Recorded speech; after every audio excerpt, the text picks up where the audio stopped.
குருடரையும் முடவரையும் ரட்சித்தார் ரட்சித்தார். பாவிகளையும் விலகியோரையும் நேசித்தார் நேசித்தார். குருடரையும் முடவரையும் ரட்சித்தார் ரட்சித்தார். எனக்காய் ஜீவனை தந்த நாதா, வாழ்த்துவோம் நாங்கள் உம் நாமம். எனக்காய் ஜீவனை தந்த நாதா, வாழ்த்துவோம் நாங்கள் உம் நாமம்.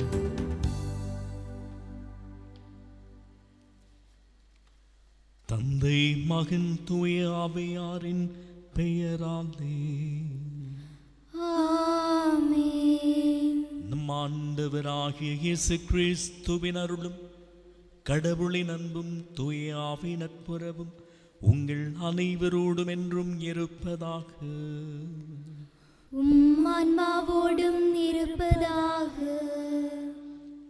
ஆண்டவரின் பரிசுத்த பலியில் பொது காலத்தின் 13ஆம் ஞாயிறு வாரத்தில் இணைந்திருக்கின்றோம். இறைவனுடைய அருளை, மாட்சியை, வல்லமையை அறிந்து கொள்வதற்கு நாம் தடைகளை தாண்டி கடவுளுடைய பிரசன்னத்தில் காத்திருக்க வேண்டும். அவரை பற்றி பிடிக்க வேண்டும். தாகத்தோடு, இதய சுத்தியோடு அவரை தேட வேண்டும். அப்படி தேடுகிறவர்கள், தாகம் கொள்கிறவர்கள், பற்றி பிடிக்கிறவர்கள் நிச்சயமாய் கடவுளுடைய அருளை காண்பார்கள் என்பது இன்றைய இறை வார்த்தைகளின் அடையாளமாய் அமைகின்றது. சிரம் தாழ்த்தி இறை இரக்கத்தை நாம் பெற்றுக்கொள்ளும்படியாக நம் குறை குற்றங்கள், பலவீனங்களை அவர் பாதம் ஒப்பு கொடுத்து மௌனத்தில் மன்னிப்பு வேண்டுவோம்.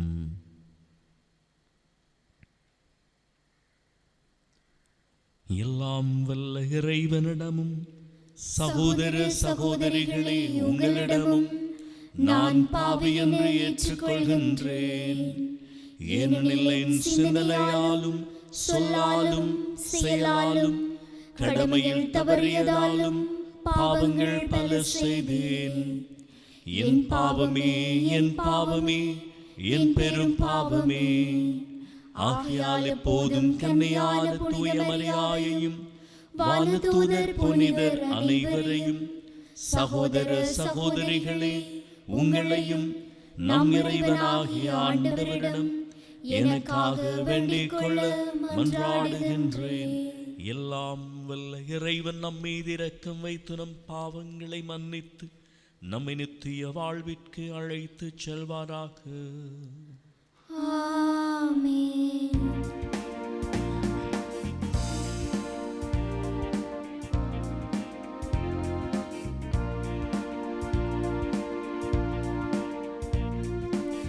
ஆண்டவரே இரக்கமாயிரும்.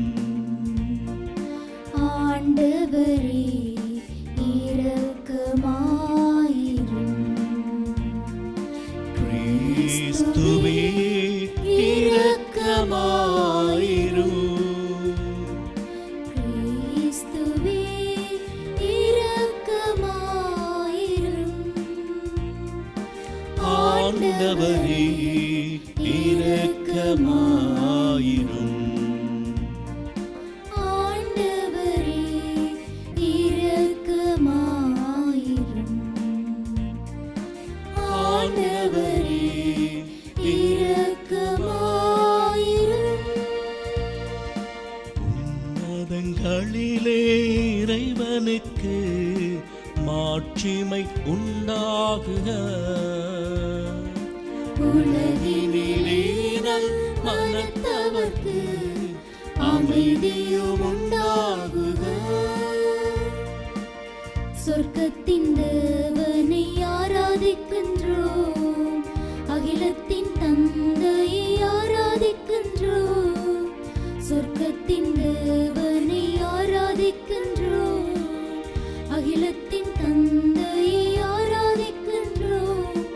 எல்லாம் வல்லனை ஆராதிக்கின்றோம். என்றென்றும் அவர் மகனை ஆராதிக்கின்றோம். உன்னதங்களில்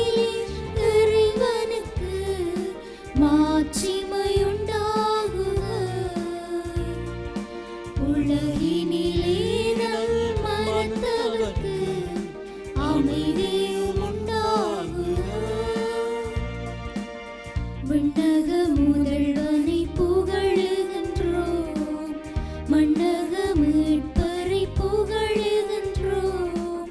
விண்ணக முதல்வனை புகழுகின்றோம், மண்ணக மீட்பரை புகழுகின்றோம். நீதியின் தேவனை புகழுகின்றோம், மன்னாதி மன்னனை புகழுகின்றோம். உன்னதங்களிலே இறைவனுக்கு மாட்சிமையுண்டாகுக. உலகினிலே நல் மனத்தவர்க்கு அமைதியும் உண்டாகுக. தந்தையின் மகனை போற்றுகின்றோம், ஆவியின் ஆற்றலை போற்றுகின்றோம். தந்தையின் மகனை போற்றுகின்றோம், ஆவியின் ஆற்றலை போற்றுகின்றோம். அன்பின் தேவனை போற்றுகின்றோம், திருச்சபை காவலரை போற்றுகின்றோம்.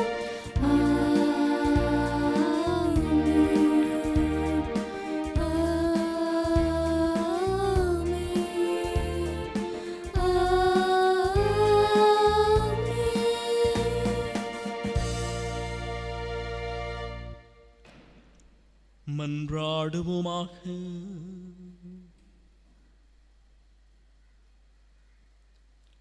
இறைவா, உமது அருளாலும் பிள்ளைகளை தேர்ந்தெடுக்க பெற்ற நாங்கள் ஒளியின் மக்களாக இருக்க நீரே திருவிழமானீர். அதனால் நாங்கள் தவறு எனும் இருளில் சிக்கிக் கொள்ளாமல் உண்மையின் பேரொளியில் என்றும் சிறந்து விளங்க அருள்வீராக.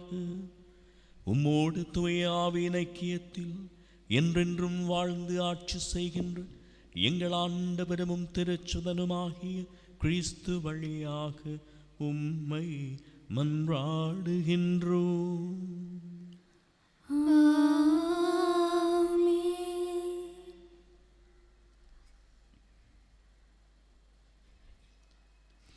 முதல் வாசகம்.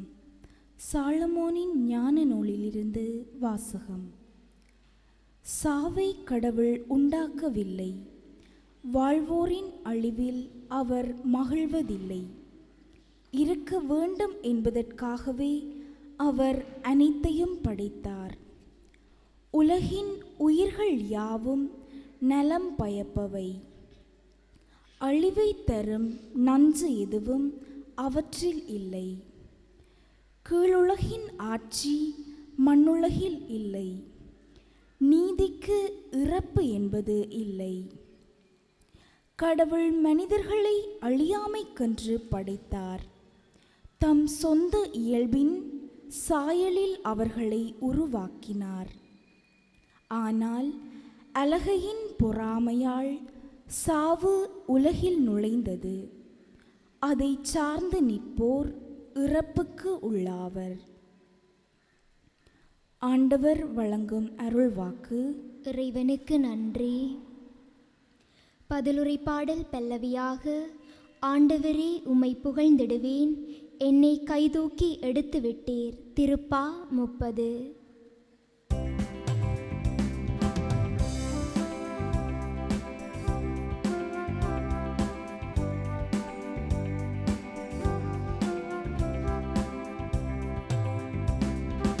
ஆண்டவரே, உம்மை புகழ்ந்திடுவேன், என்னை கைதூக்கி எடுத்து விட்டீர். ஆண்டவரே, உம்மை புகழ்ந்திடுவேன், என்னை கைதூக்கி எடுத்து விட்டீர்.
இரண்டாம் வாசகம்.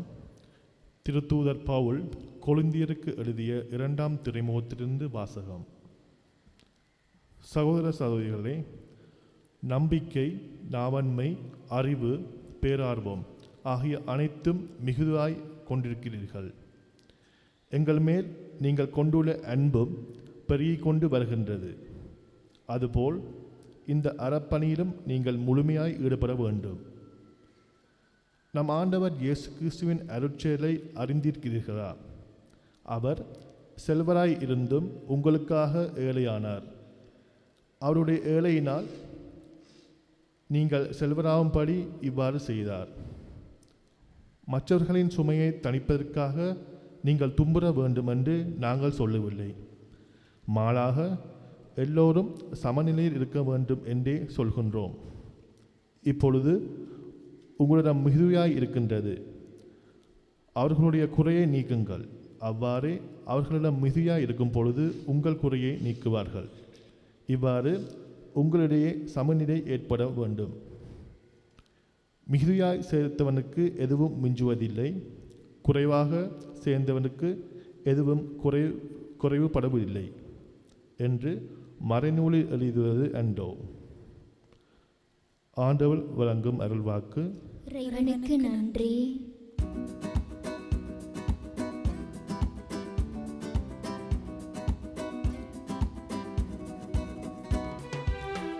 Hallelujah, hallelujah,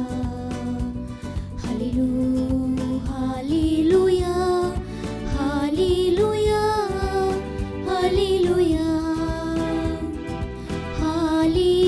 hallelujah, hallelujah, hallelujah, hallelujah, hallelujah. மீட்பராகிய கிறிஸ்து சாவை அழித்து அழியா வாழ்வை நற்செய்தியின் வழியாக ஒளிரச் செய்தார். Hallelujah, hallelujah, hallelujah, hallelujah, hallelujah.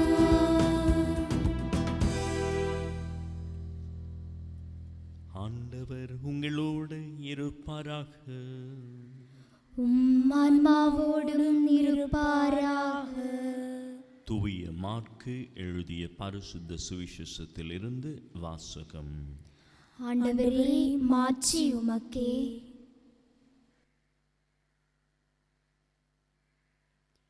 அதிகாரம் 5 திருவசனங்கள் 21 தொடங்கி 45 ஈறாக.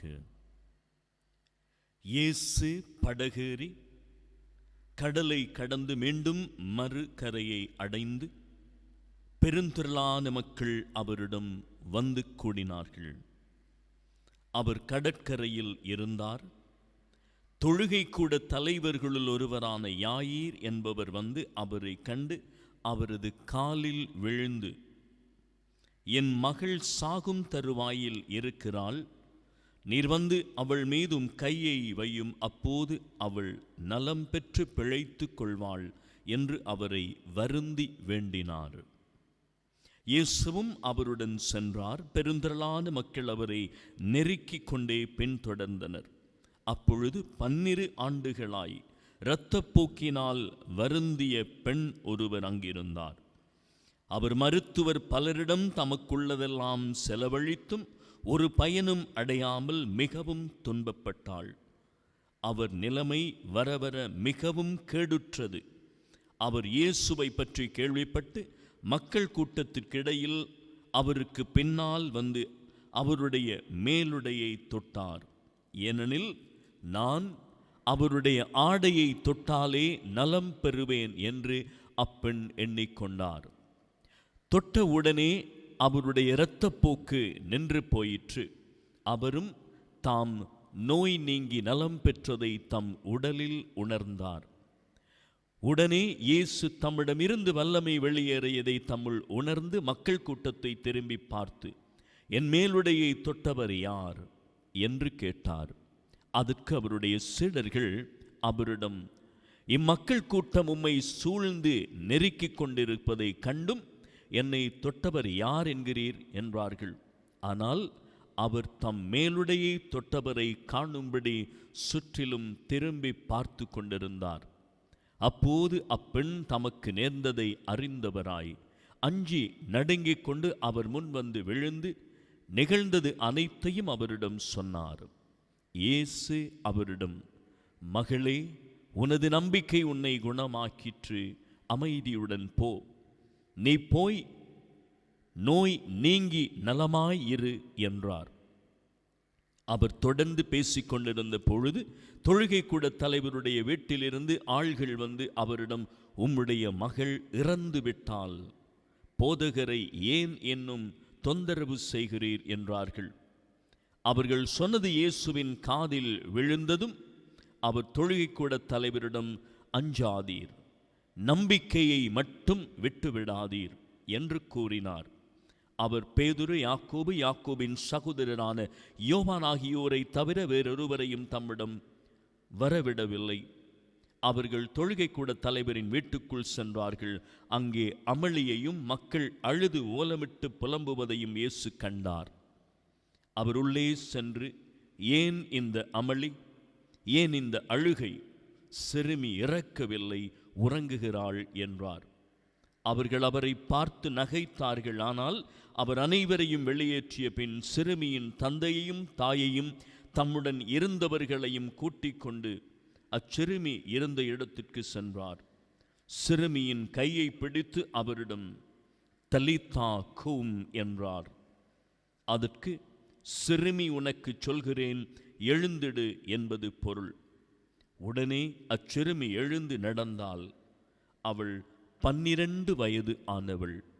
மக்கள் பெரிதும் மலைத்து போய் மெய்மறந்து நின்றார்கள்.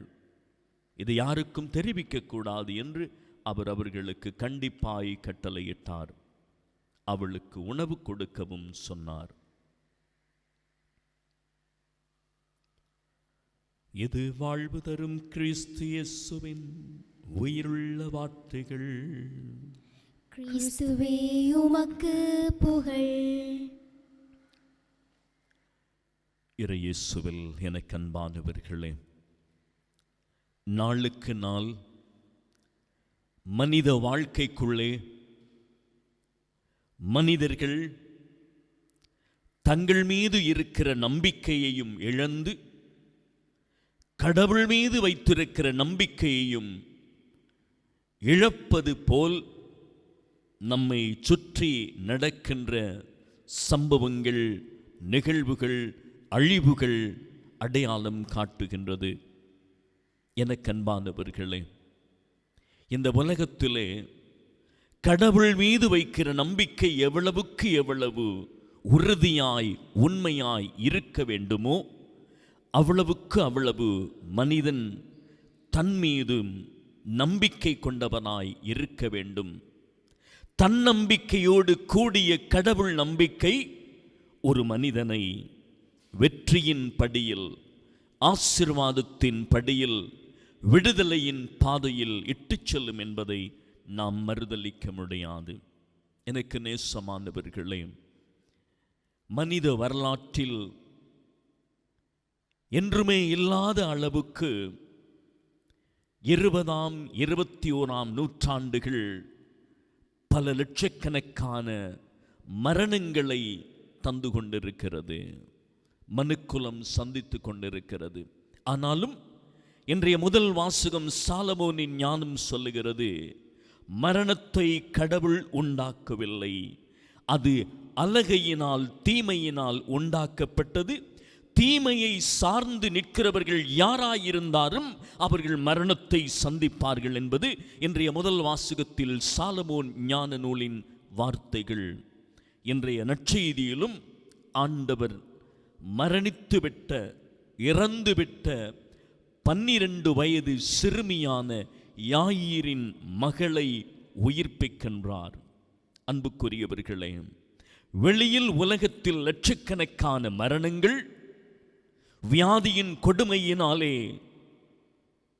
இந்த கொரோனா வைரஸினாலே 4 மில்லியனையும் கடந்துவிட்ட மரணம் இறைவார்த்தை சொல்லுகிறது, தீமையை சார்ந்து நிற்கிறவர்களுக்கு மரணம்.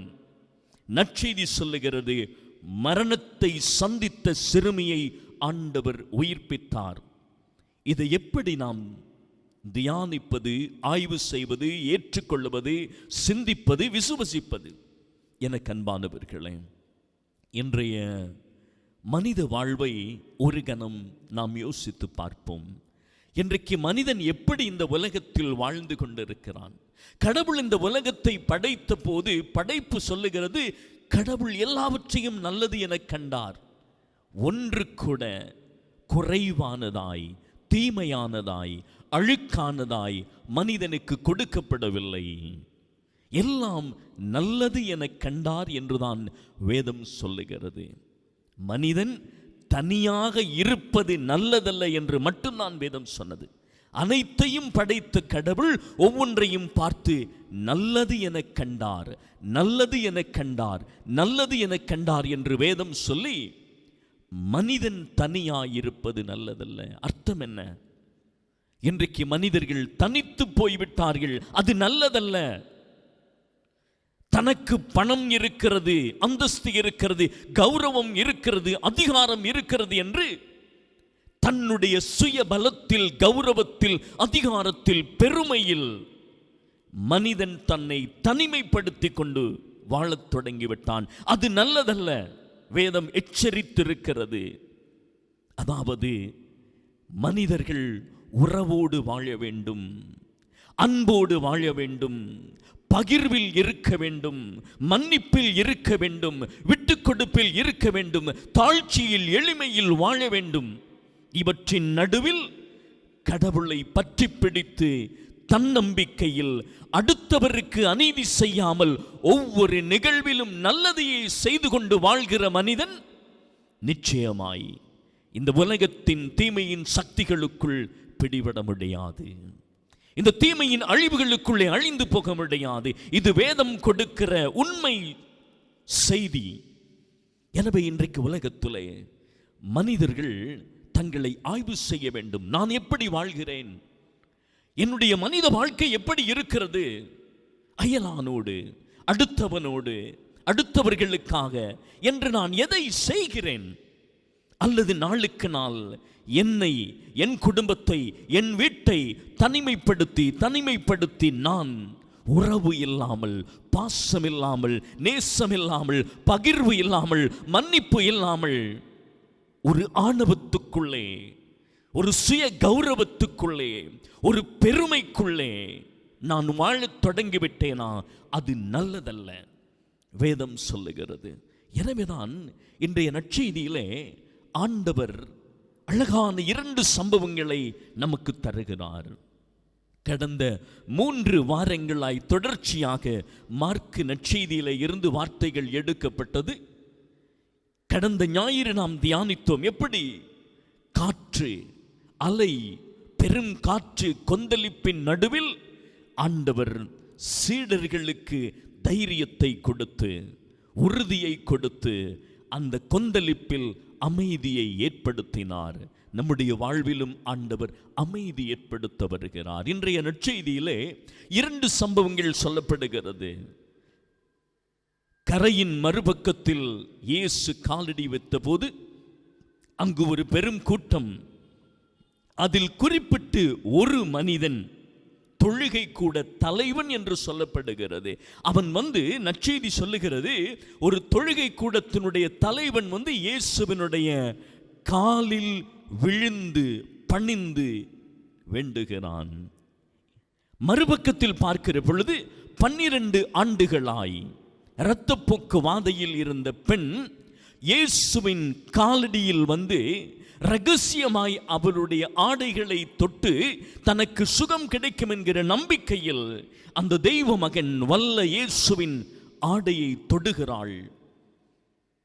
அன்புக்குரியவர்களே, யாயீர் என்கின்ற தொழுகை கூட தலைவனும் சரி, 12 ஆண்டுகள் இரத்தப்போக்கு வாதையில் இருந்த பெண்ணும் சரி, இருவருக்குமே இயேசுவுக்கு அருகிலே வர ஒரு தடை இருந்தது. யாயீர் தொழுகை கூட தலைவனுக்கு என்ன தடை? அவன் ஒரு தலைவன். யூத வழிபாடுகளை, யூத ஆன்மீக காரியங்களை, யூத தொழுகை கூடத்தினுடைய சட்டத்திட்டங்களை ஒழுங்குபடுத்தக்கூடிய ஒரு அதிகாரமும் ஒரு பெருமையும் ஒரு தலைமைத்துவத்திலும் இருந்த ஒரு மனிதன். ஆனால் என்ன நடந்தது? அவனுடைய தலைமைத்துவம் அவனுக்கு ஒரு தடையாயிருந்தது. அவன் இருந்த பதவி அவனுக்கு ஒரு தடையாயிருந்திருக்க வேண்டும். சமுதாயத்தில் அவனுக்கு இருந்த அந்தஸ்து ஒரு தடை. ஆனால் அந்த தடையை எப்படி தாண்டினான்? இயேசுவின் மீது, இயேசுவினுடைய வல்லமை மீது அவனுக்கு நம்பிக்கை ஏற்பட்டது. அதனால்தான் வார்த்தை சொல்லுகிறது, தொழுகை கூட தலைவன் இயேசுவின் காலடியில் விழுந்தான். இது என்ன அர்த்தம்? தன்னுடைய ஆணவத்தை, சுய கௌரவத்தை, தனக்கிருந்த சமுதாயத்தில் இருந்த பெருமையை அவன் நினைக்கவில்லை. அவனுக்கு விடுதலை வேண்டும், தன் மகள் பிழைக்க வேண்டும், அவ்வளவுதான். அதற்கு அவன் எடுத்த முயற்சி, ஆண்டவரின் காலில் விழுந்து விடுவோம். எனவே குறிப்பிட்ட யாயீர் தன்னை தாழ்த்தின பொழுது, இயேசுவின் காலடியில் விழுந்த பொழுது, தன் ஆணவத்தை மறந்து மறைத்து அதை தாண்டி இயேசுவை பற்றி பிடித்த போது அவனுடைய வீட்டில் நல்லது நடந்தது என்று வேதம் சொல்லுகிறது. அதே போல குறிப்பிட்ட இரத்தப்போக்கு வாதையுள்ள பெண், இரத்தப்போக்கு வாதையுள்ள பெண் சமூகத்துக்குள்ளே வர முடியாது, தனித்து இருக்க வேண்டும். சமூகத்தில் அவளுக்கு உறவு இருக்கக்கூடாது, வழிபாடுகளில் அவளுக்கு பங்கு இருக்கக்கூடாது, அடுத்தவர்கள் நடுவில் அவள் இருக்கக்கூடாது, ஒதுக்கி வைக்கப்பட வேண்டும் என்பது யூத சட்டம். எனவே அவளுடைய வாதையில், அந்த குறிப்பிட்ட யூத சட்டத்தில் அவளுக்கு ஒரு தடை இருந்தது. என்ன செய்கிறாள்? தடையை தாண்டி ஜனக்கூட்டத்தின் நடுவுக்குள்ளே போய் ரகசியமாய் தன்னுடைய நிலையை மறந்து மறைத்து அவருடைய ஆடையை தொட்டால் போதும் என்கிற நம்பிக்கை. எனவே யாயீர் தலைமை கூட தலைவன், தொழுகை கூட தலைவன் ஒரு பக்கம், 12 ஆண்டுகள் வாதைப்பட்ட பெண் ஒரு பக்கம். இருவருமே நற்செய்தி சொல்லுகிறது, தடையை தாண்டினார்கள், சமுதாயத்தினுடைய கட்டுகளை உடைத்தார்கள். சுய கௌரவம், போலி அந்தஸ்து என்கிற நிலையை மறந்து தங்களை தாழ்த்தின போது, தங்களுடைய உண்மை நிலையை ஆண்டவருடைய பாதத்தில் வைத்த போது விடுதலை கிடைத்தது. இரண்டாவது, இந்த வேதம் சொல்லுகிறது, இருவருடைய நிலைமையுமே எல்லை மீறிவிட்டது என்று எடுத்துக்கொள்ளலாம். ஏனெனில் யூத மரபின்படி சில இலக்கங்கள் முக்கியமானது. இலக்கம் 10, இலக்கம் 7, இலக்கம் 12 என்பது வேதத்தில் சொல்லப்பட்ட சில இலக்கங்கள். அதற்கு ஒரு அடையாளம் இருந்தது. அந்த இலக்கங்கள் புனிதத்தின், முழுமையின், உச்சத்தின், நிறைவின் அடையாளம். எனவே இன்றைக்கு குறிப்பிட்ட இந்த நற்செய்தி பகுதியிலே நற்செய்தியாளன் குறிப்பிட்டு சொல்லுகிறார், வாதைப்பட்ட பெண் 12 வருஷம் துன்பப்பட்டால், யாயீரின் மகள் 12 வயது நிரம்பியவள் என்று வேதம் சொல்லுகிறது. எதற்காக? 12 என்பது யூத சடங்கில் ஒரு எல்லை, அதற்கு மேல் இல்லை என்று நினைத்தார்கள்.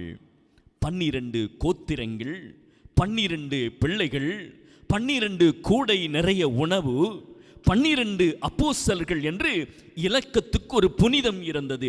குறிப்பிட்ட இந்த இரத்தப்போக்கு வாதை இருந்த பெண் 12 ஆண்டுகள் துன்புற்றது, 12 வயது சிறுமி விடுதலை பெற்றது, உயிர் பெற்றது என்பது இருவருடைய நிலைமையும் இனி வெற்றி கொடுக்காது என்கிற உச்சத்தை அடைந்து விட்டது. இனி நம்பிக்கை இல்லை என்கிற ஒரு எல்லைக்கு போய்விட்டது. இனி நாங்கள் எதுவும் செய்ய முடியாது என்கிற ஒரு நிலைக்கு வந்துவிட்டது. அதனால்தான் நற்செய்தியாளன் அழகாக சொல்லுகிறான். குறிப்பிட்ட இந்த யாயிரை பற்றி சொல்லுகிற பொழுது அங்கிருந்தவர்கள் ஓடி வந்து சொல்லுகிறார்கள், இனி போதகரை தொந்தரவு செய்யாதே, உன் மகள் இறந்து விட்டாள், இனி பிரயோஜனமில்லை, அவள் மரணத்தை சந்தித்து விட்டாள், விட்டுவிடும் போதகரை தொந்தரவு செய்யாமல். குறிப்பிட்ட பெண்ணை குறித்து சொல்லும் பொழுதும் 12 ஆண்டுகள் துன்பப்பட்டவள் தனக்கிருந்த யாவற்றையும் இழந்து விட்டாள். தன்னுடைய பணம், செல்வம், வைத்தியர்களிடம் போய் சகல நம்பிக்கையும் இழந்து விட்டாள். எனவே இருவரும் கைவிடப்பட்ட உச்ச நிலையில் இனி விமோச்சனம் இல்லை, விடிவு இல்லை, முடிவு இல்லை, மீட்பு இல்லை, சுகம் இல்லை என்கிற ஒரு நிலைக்கு வந்து விட்டார்கள். இன்றைக்கு உலகம் அப்படித்தான் நிற்கிறது. மனித கணிப்புகளும் விஞ்ஞானத்தினுடைய வெற்றியும் பெரிய பெரிய வல்லரசுகளின் கைகளில் இருந்த பண பலமும் அதிகாரமும் அறிவு ஞானமும் இல்லாமல் போய்விட்டது. இந்த நிலையில் உலகத்துக்கு இன்றைய நற்செய்தி சொல்லுகிற அடையாளம், ஒவ்வொரு மனுஷனும் தன்னுடைய நிலையை மறந்து தன்னுடைய நிலையை தாண்டி முதலில் கடவுள் சக்தியை தொட முயற்சிக்க வேண்டும். ஆண்டவருடைய அருளை தேட வேண்டும். கடவுளுடைய பிரசன்னத்துக்கு வர வேண்டும். தேவ சக்தியை நம்பி உலகம் ஓட வேண்டும். அப்பொழுதுதான் கடவுள் சக்தியை தேடுகிற மனிதன் தன்னை இறைவனுக்கு முன்னால் நிச்சயமாய் தாழ்த்துவான். அப்படி தாழ்த்துகிற மனிதன் தன்னுடைய சுய கௌரவத்தை, பணத்தை, அதிகாரத்தை, அந்தஸ்தை, பெருமையை, ஆணவத்தை விட்டு விடுவான். அப்படி விட்டுவிடுகிற மனிதன் அடுத்தவர்கள் மீது அக்கறை உள்ளவனாய் மாறுவான். எனவே இந்த உலகத்துக்கு தேவை கடவுளை இறுக்கமாய் நம்பிக்கையோடு தாழ்ச்சியோடு பற்றி பிடிக்கிற மனிதர்கள் நாளுக்கு நாள் தேவை. இரண்டாவது, அப்படி கடவுளை பற்றி பிடிக்கிற மனிதன் தன்னை தாழ்த்துகிற பொழுது அவன் தன் வாழ்வுக்குள்ளே இருக்கிற சகலதையும் மறந்து தாண்டி தன்னுடைய கௌரவம், தன்னுடைய அதிகாரம், தன்னுடைய பணம் என்பதை நினைக்காமல் இறைவனை வாழ்வில் வாழுகிறவனாய் மாறுவான். அப்படி வாழ்கிற மனிதன் எப்பொழுதும் அடுத்தவர்கள் மேல் கொஞ்சம் அக்கறை உள்ளவனாய் மாறுவான். ஏழைகள் மீது அக்கறையுள்ளவனாய், பசியோடு இருக்கிறவர்கள் மீது இரக்கப்படுகிறவனாய், துன்பத்தில் இருக்கிறவர்கள் மீது இதயம் இழகுகிறவனாய், பிரச்சனைகள் வேதனையில் இருக்கிறவர்களுக்கு ஏதோ ஒரு விதத்தில் நாம் கை கொடுக்க வேண்டும் என்கிற உணர்வு உள்ளவனாய் மாறுவான். அப்போதுதான் ஆண்டவர் சொன்ன வார்த்தை, அது ஆண்டவர் நல்லது என காண்பார். தனியாக இருப்பது நல்லதல்ல. நாம் ஆண்டவருடைய இந்த வார்த்தையை மனதில் பதித்தவர்களாய், இந்த பொல்லாப்பு நிறைந்த முடக்கப்பட்ட காலத்திலும் நாம் அதிகம் செய்யலாம். அலைகளின் நடுவில் இருந்த அப்போஸ்தலர்களைப் போல, யாயிரைப் போல, இரத்தப்போக்கு வாதையில் துடித்த பெண்ணைப் போல ஆண்டவரை இறுக பற்றி பிடிப்போம். அதுதான் நம்முடைய வாழ்வின் அடிப்படை. அந்த இறைவனை பற்றி பிடித்து வாழ்கிற வாழ்வில் நாங்கள் மாறி அடுத்தவர்கள் மேல் அன்பை, இரக்கத்தை வாழ்கிற மனிதர்களாய், இறையாட்சியின் பண்புகளை வாழ்கிற விசுவாசிகளாய் வாழ திருப்பலியில் மன்றாடுவோம். ஆமென். விசுவாச அறிக்கை எடுத்து சொல்லுவோம். ஒரே கடவுளை நம்புகின்றேன், விண்ணகமும் மனகமும் காண்பவை காணாதவை யாவும் படைத்த எல்லாம் வெல்ல தந்தை அவரே. கடவுளின் ஒரே மகனாய் உதித்த ஒரே ஆண்டவர் இயேசு கிறிஸ்துவை நம்புகின்றேன். இவர் காலங்களுக்கெல்லாம் முன்பே தந்தையிடமிருந்து பிறந்தார். கடவுள் என்று கடவுளாக, ஒளி என்று ஒளியாக, உண்மை கடவுள் என்று உண்மை கடவுளாக உதித்தவர். இவர் உதித்தவர் உண்டாக்கப்பட்டவர் அல்லர், தந்தையோடு ஒரே பொருளானவர். இவர் வழியாகவே யாவும் படைக்கப்பட்டன. மனிதன் நமக்காகவும் நம் மீட்புக்காகவும் விண்ணகமிருந்து இறங்கினார். தூய ஆவியால் கன்னிமரியாவிடம் உடல் எடுத்து மனிதனானார்.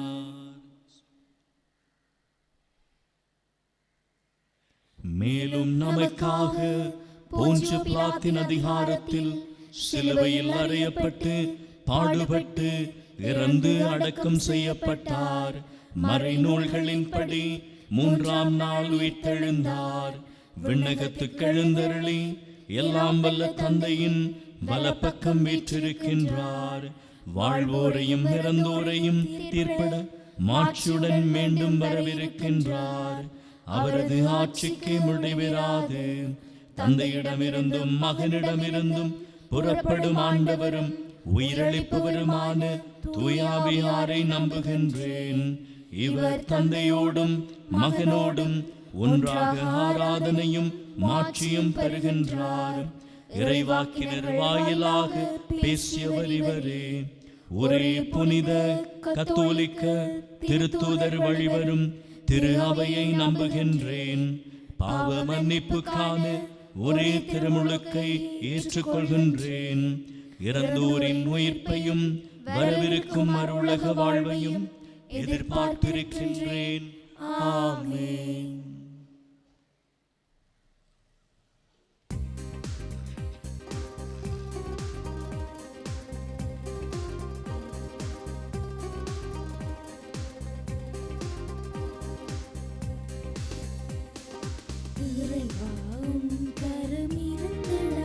இதுவும் மிக மதில் நிலையாய் இருந்திடுமோ உம் சொல்வழியே பெருந்திடா.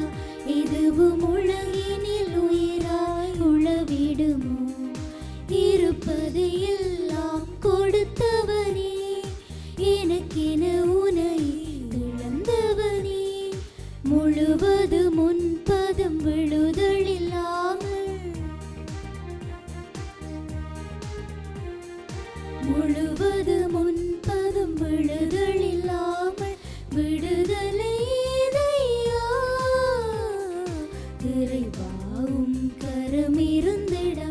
இதுவும் மிக மதில் நிலையாய் இருந்திடுமோ உம் சொல்வழியே பெருந்திடா. இதுவும் உலகினில் உயிராய் உளவிடுமோ.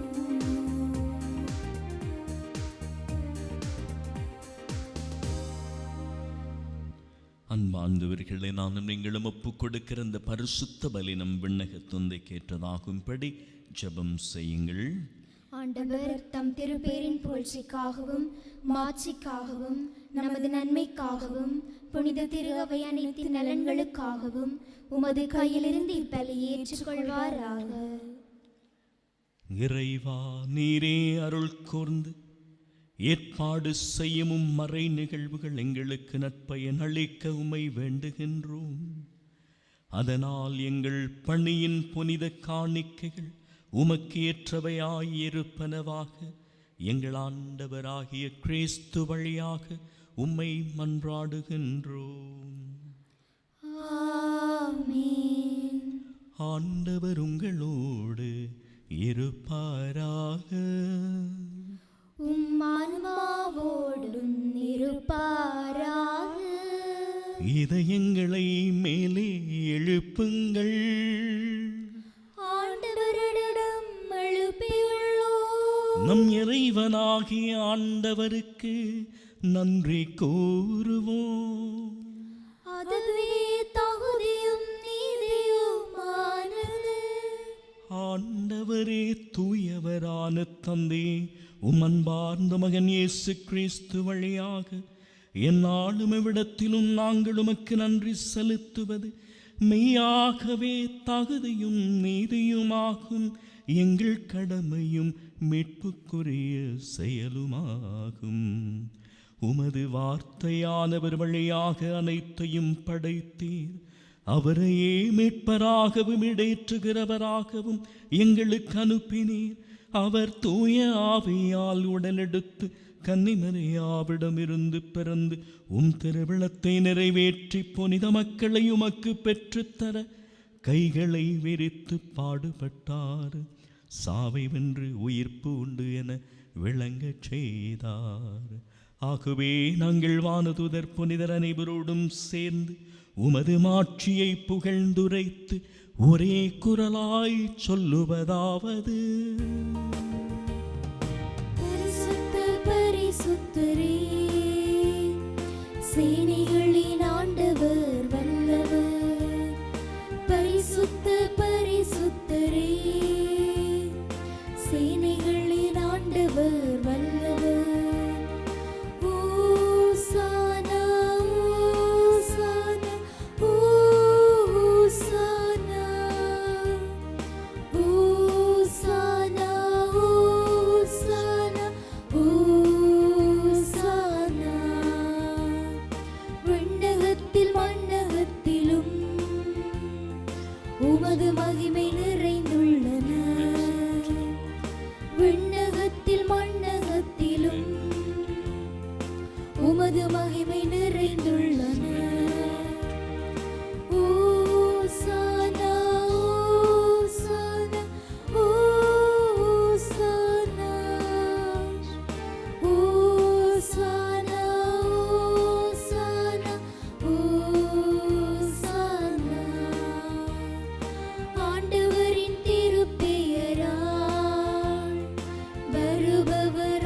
பெற்றவர் ஆண்டவரின் திருப்பெயரால் வருபவர் ஆசி பெற்றவர்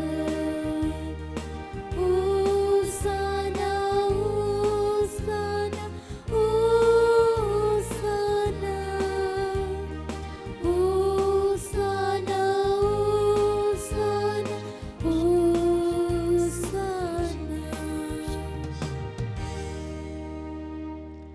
ஆண்டவரே, நிமையாகவே தூயவர், தூய்மை அனைத்திற்கும் ஊற்று. ஆகவே உம்முடைய ஆவியை பொழிந்து இக்காணிக்கைகளை தூய்மைப்படுத்துமை வேண்டுகிறோம்.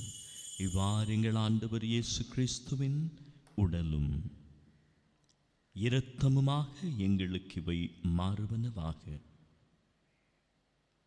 அவர் பாடுபட உளம் கனிந்து தம்மை கையளித்த போது அப்பத்தை எடுத்து நன்றி கூறி தம் சீடர்களுக்கு அளித்து அவர் கூறியது, அனைவரும் இதிலிருந்து பெற்று உண்ணுங்கள், ஏனெனில் இது உங்களுக்காக கையளிக்கப்படும் என் உடல்.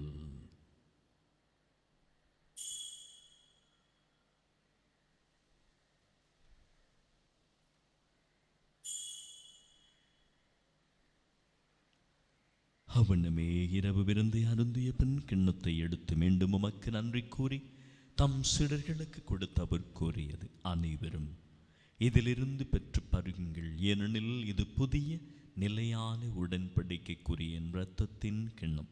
இது பாவ மன்னிப்புக்கென்று உங்களுக்காகவும் பலருக்காகவும் சிந்தப்படும். இதை என் நினைவாக செய்யுங்கள்.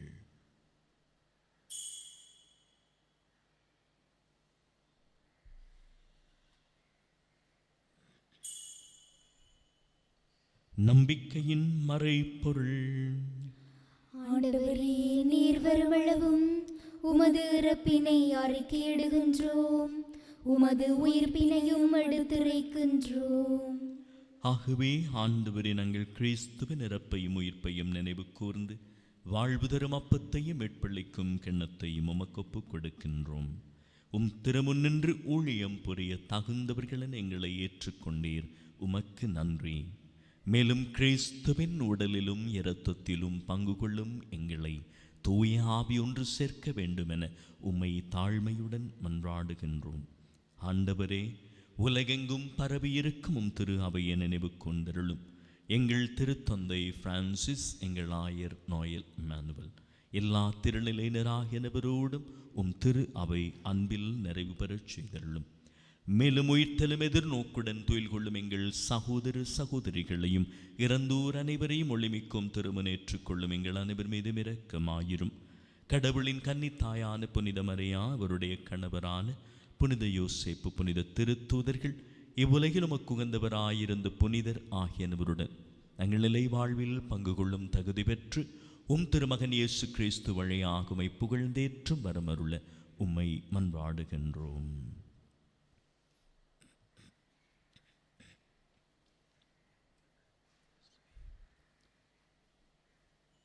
இவர் வழியாக இவரோடு இவரில் எல்லாம் வல்ல இறைவனாகிய தந்தையே, தூய ஆவியின் ஒன்றிப்பில் எல்லா புகழும் மாட்சியும் என்றென்றும் உமக்கு உரியதே.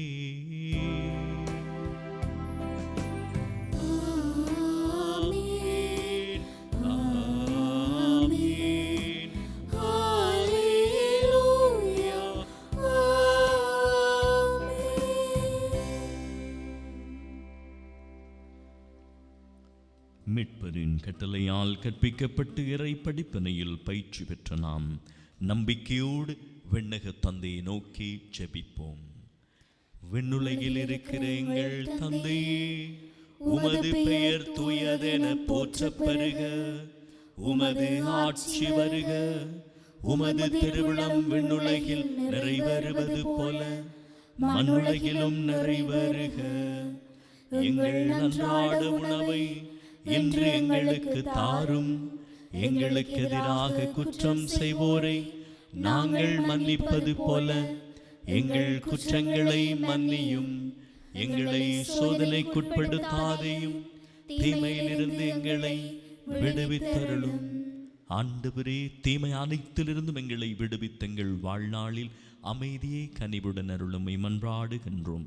உமது இரக்கத்தின் உதவியினால் நாங்கள் பாவத்திலிருந்து எப்போதும் விடுதலை பெற்று யாதொரு கலக்கமும் இன்றி நலமாயிருப்போமாக.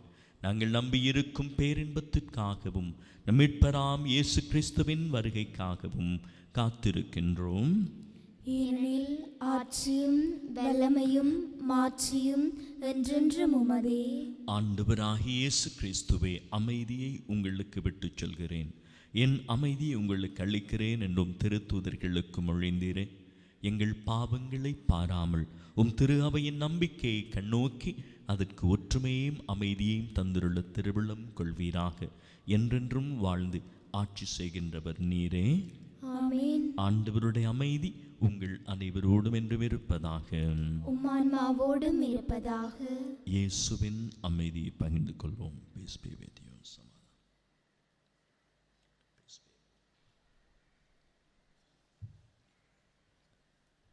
உலகின் பாவங்களை போக்கும் இறைவனின் செம்மறி, எங்கள் மேல் இரக்கமாயிரும். உலகின் பாவங்களை போக்கும் இறைவனின் செம்மறியே, எங்கள் மேல் இரக்கமாயிரும். உலகின் பாவங்களை போக்கும் இறைவனின் செம்மறியே, எங்களுக்கு அமைதியை அளித்தருளும்.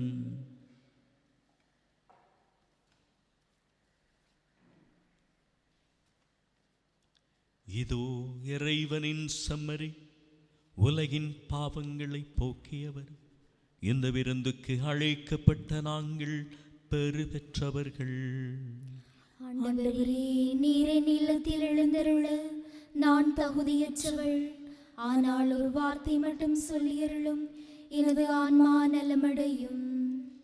This most precious body and blood bring us eternal life and not condemnation.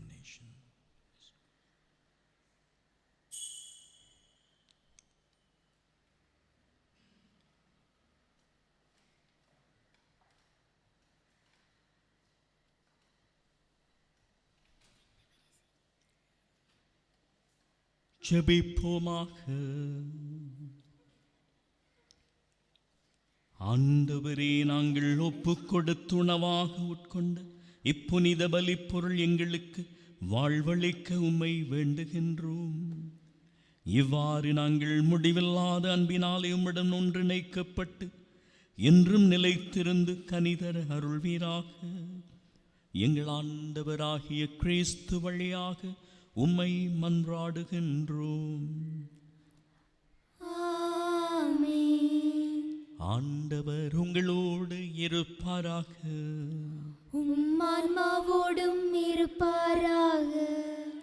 எல்லாம் வல்ல இறைவன் தந்தை, மகன், தூய ஆவி உங்களை ஆசீர்வதித்து புனிதப்படுத்துவாராக. இயேசுவின் அன்பிலும் சமாதானத்திலும் சென்று வாழுங்கள். இறைவனுக்கு நன்றி.